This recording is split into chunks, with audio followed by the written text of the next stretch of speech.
আজকের রেসিপিটি হচ্ছে হান্ডি বিফ। এই হান্ডি বিফ রেসিপিটি তৈরি করার জন্য খুব সহজেই গ্যাসের চুলায় তৈরি করে নিতে পারবেন। তাহলে শুরু করছি আজকের রেসিপিটি। এখানে আমি নিয়েছি জয়ত্রী 1 চা চামচ, গোলমরিচ আধা চা চামচ, এখানে আমি লং নিয়েছি 6 পিস, জয়ফল নিয়েছি 1টির অর্ধেক। সবগুলোকে এখন আমি লো আঁচে হালকা টেলে নিচ্ছি। এখানে আমি 2 মিনিটের মতো ভেজে নিয়েছি। এখন আমি এগুলোকে ব্লেন্ড করে নিব।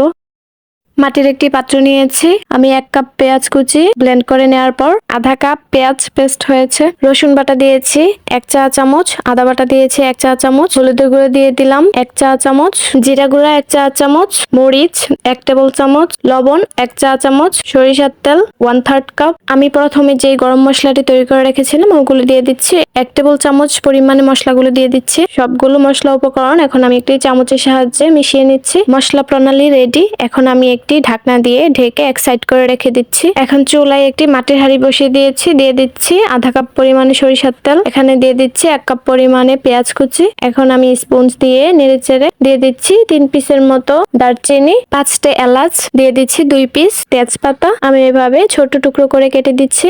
আর এখানে আমি চুলার সব থেকে লো ফ্লেমে রেখে আমি এই রান্নাটা করছি। আমি পেঁয়াজগুলো 3 মিনিটের মতো ভেজে নিয়েছিলাম। এখন মেরিনেট করে রাখা সবগুলো মশলা উপকরণ আমি দিয়ে দিচ্ছি। এখন দিয়ে দিচ্ছি 1.5 কেজি পরিমাণে গরুর মাংস।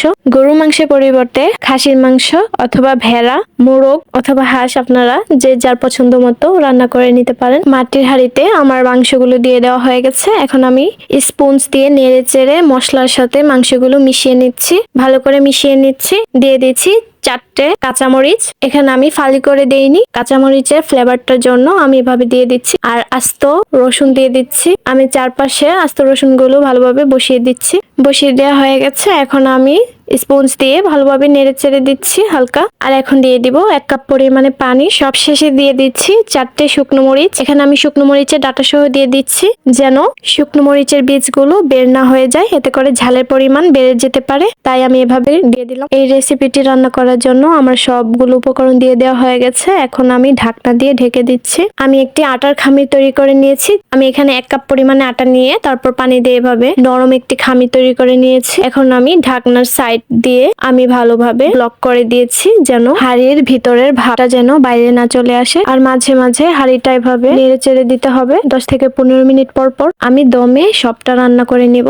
আর আপনি যদি নতুন মাটির হাঁড়িতে রান্না করতে যান তাহলে অবশ্যই হুট করে চুলার আঁচটা বাড়িয়ে দিবেন না, এতে করে হাঁড়িটা ফেটে যেতে পারে। অবশ্যই খেয়াল রাখতে হবে। ফিরে আসলাম 1 ঘন্টা 5 মিনিট পর। আমার পরোটা রান্না করতে 1 ঘন্টা 5 মিনিট লেগেছিল। একটি কাঁটা চামচ দিয়ে আমি আটার প্রলেপটি হাঁড়ির ঢাকনা থেকে ছাড়িয়ে নিয়েছি। এখন আমি একটি মাংসের টুকরো নিয়ে চেক করে দেখব কতটা সিদ্ধ হয়েছে। আমার মাংসটি সিদ্ধ হয়ে গেছে।